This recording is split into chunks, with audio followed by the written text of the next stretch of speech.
Assalamualaikum warahmatullahi wabarakatuh. Perkenalkan, nama saya Andini Salina, Prodi Pendidikan Sejarah Universitas Riau. Baiklah, pada kesempatan kali ini saya akan menjelaskan tentang materi yaitu pemberontakan PKI Madiun 1948. Semoga video ini bermanfaat.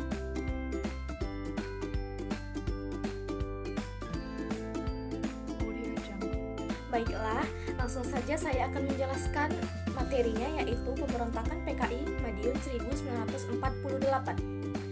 Pemberontakan PKI 1948 Madiun ini merupakan salah satu pemberontakan gagal yang menurut Orde Baru didalangi oleh PKI, yaitu Partai Komunis Indonesia, yang terjadi di Jawa Timur antara bulan September sampai bulan Desember 1948.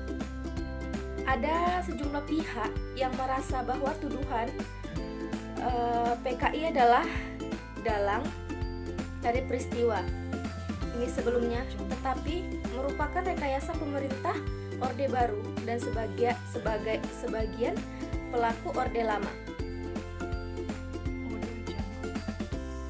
Pasalnya, hingga era Orde Lama usai, peristiwa ini dinamakan peristiwa Madiun atau Madiun Affairs dan tidak pernah disebut sebagai pemberontakan Partai Komunis Indonesia atau PKI.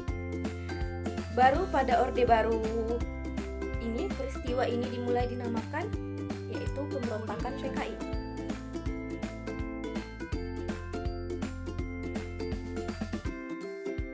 Mengenai pemberontakan PKI di Madiun ini tidak bisa lepas dari jatuhnya Kabinet Amir Syarifuddin pada tahun 1948. Kabinet Amir Syarifuddin jatuh disebabkan oleh kegagalan dalam perundingan Renville yang sangat merugikan Indonesia. Dan kemudian setelah Amir Syarifuddin turun dari kabinetnya dan digantikan oleh kabinet Hatta, kemudian Amir Syarifuddin merasa kecewa, kemudian dia bersama kelompok sayap kiri lainnya tidak setuju dengan pergantian kabinet tersebut.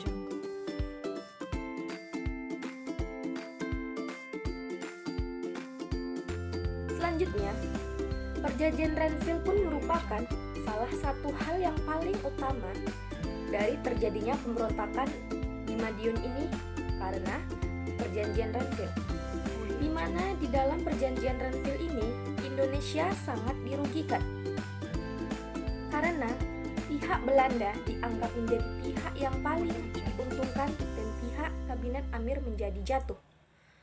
Banyak sekali rakyat pemerintah yang menyalahkan Amir Syarifuddin karena pada saat itu dia yang menjadi perwakilan dari Indonesia.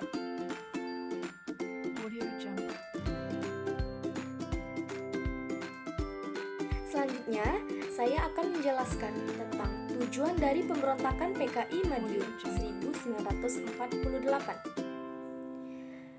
Terdapat beragam motif dan tujuan dalam pemberontakan PKI di Madiun ini atau pemberontakan PKI 1948. Namun, tujuan utama dari pemberontakan PKI Madiun ini adalah yang pertama yaitu untuk menggulingkan kabinet Hatta. Yang kedua, untuk menjatuhkan Republik Indonesia yang berdasarkan Pancasila dan menggantikannya dengan negara komunis. Yang ketiga, untuk mendirikan negara Republik Soviet Indonesia yang berazaskan komunisme.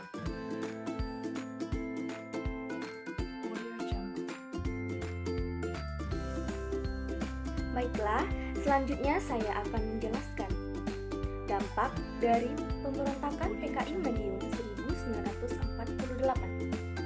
Adapun dampak dari terjadinya pemberontakan PKI Madiun 1948 yaitu ada dua dampak. Yang pertama, dampak negatif dan yang kedua, dampak positif.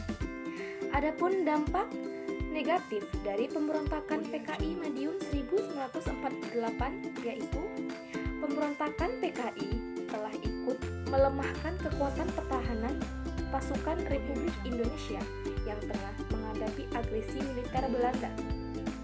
Dan adapun dampak positif dari pemberontakan PKI Madiun 1948 ini yaitu Amerika Serikat tertarik untuk membantu dan membela Indonesia karena pihak Republik bertindak tegas terhadap pemberontakan PKI. Saat itu Amerika takut pengaruh Uni Soviet akan berkembang di Indonesia.